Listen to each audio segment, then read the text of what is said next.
Yo, what's up men? Nirvana MB na naman nga pala to. Ang reviewer na walang tira men. Kilala nyo na. Walang iba kundi ako lang yun. At kung di ka pa nakasubscribe men, baka naman pwede mong i-click yung subscribe button dyan sa Gedli para at least men, updated ka sa mga ilalabas nating mga reaction video katulad nito men.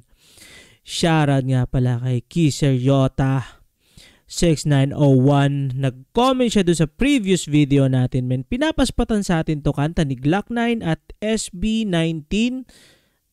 Baliktad pala, kanta ng SB19 featuring Glock9. So ang title ay Kalakal. Ito men, hindi ko sure kung napakinggan ko na to men. Sige, tirahin na natin.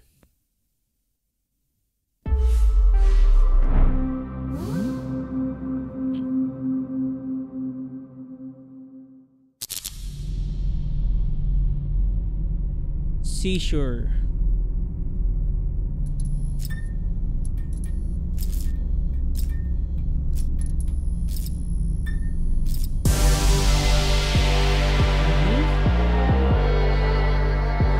Josh Mojica, Justin, Pablo, James Reed,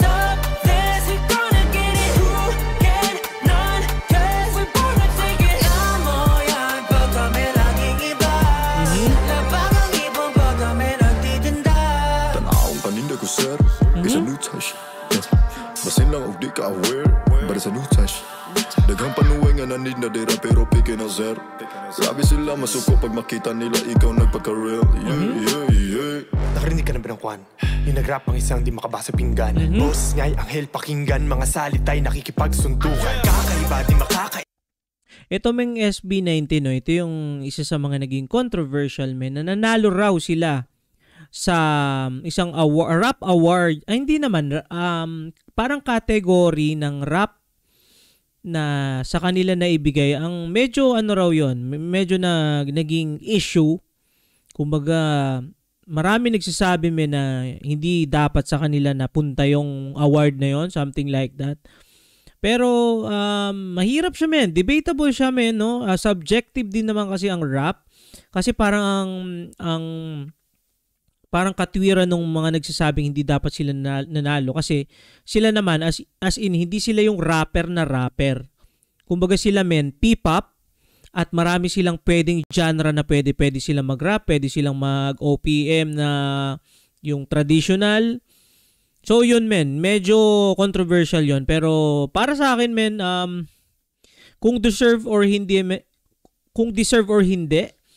masasabi natin na depende na lang men, naghirap yung mga yan, parang ganun. Yun lang yung para sa akin men. Kung alam natin yung pinaghirapan nila kung paano makatungtong at para maging SB19, siguro ko naman deserve din nila kahit paano yun men. Kailang kakainin mo lahat ng mga salita. Masarap diba, di ka magsasawa. Tunukin mo na lang, tama na ang kuda. Binurasin na pero di mo pa rin kaya isuga. Meron ako naalala yung sa Mais na kanta ni Abra. Parang pinatamaan din niya yung SB19. Hindi ko alam sure kung meron din ditong ligaw na bala.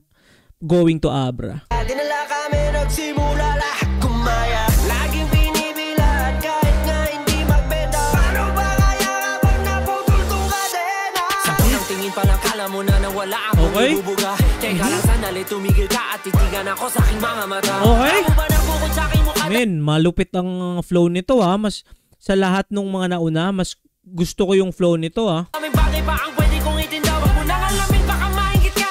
Liga nito ba ako nakita? Why don't you just listen? Okay, James Reed, Pablo,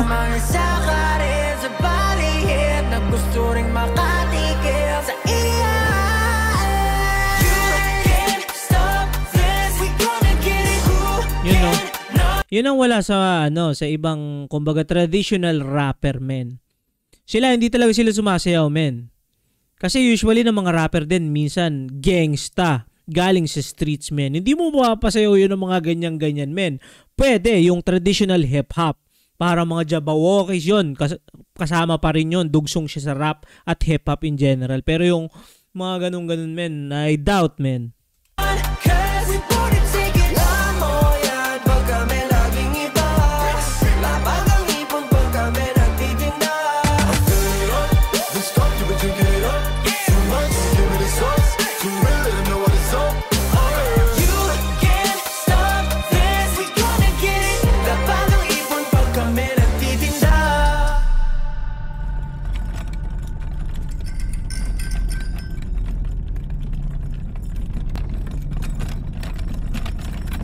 Glock 9, Glock 9.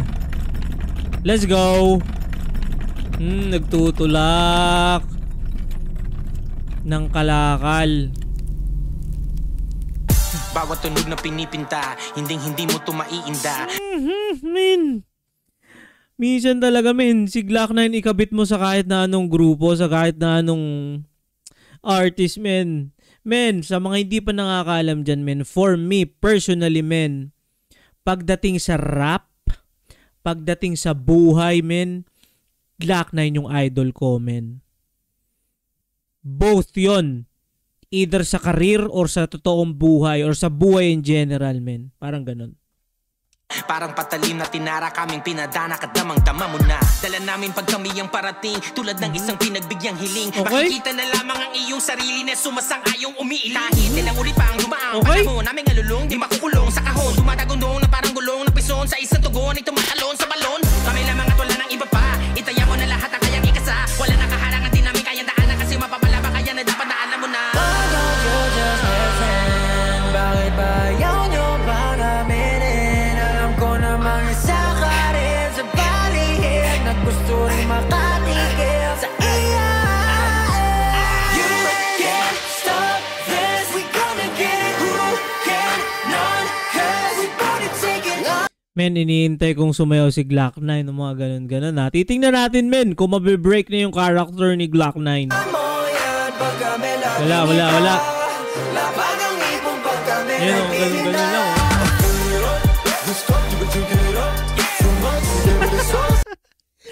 Si Glock 9, men, patayo-tayo lang doon. No? Yun talaga yung rapper na rapper, men. You can't stop this, we gonna get it. Dapat ng ipon pag kami nagtitinda. You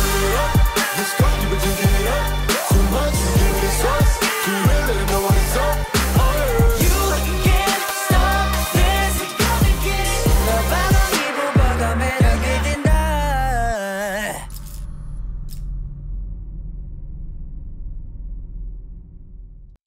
Yon, men, shoutout nga pala sa tropa natin, men, na nag-request nitong kantang to, men. At good thing din, men, hindi ko sure, men, kung ito yung first time nating mag-review or mag-react sa kanta ng SB19. Parang second time na yata to. I'm not so sure, men.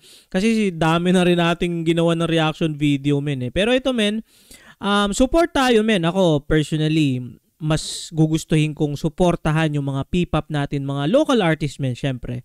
Kahit nga yung mga underground natin dyan, artist na nag-comment sa mga previous video, tapos meron silang mga sariling kanta. Niispatan natin yan, men. At solid Glock 9 pa rin, men. Idol ko talaga yan at hindi ko pwedeng palampasin yon. At yun, men, kung nakaabot ka sa puntong ito na hindi pa nakasubscribe, men, baka naman pwede mong i-click yung subscribe button dyan sa Gedli para at least, men, updated ka sa mga ilalabas nating mga reaction video. Let's go. At yun lang muna for this video. Ingat palagi, good vibes, subscribes. Peace.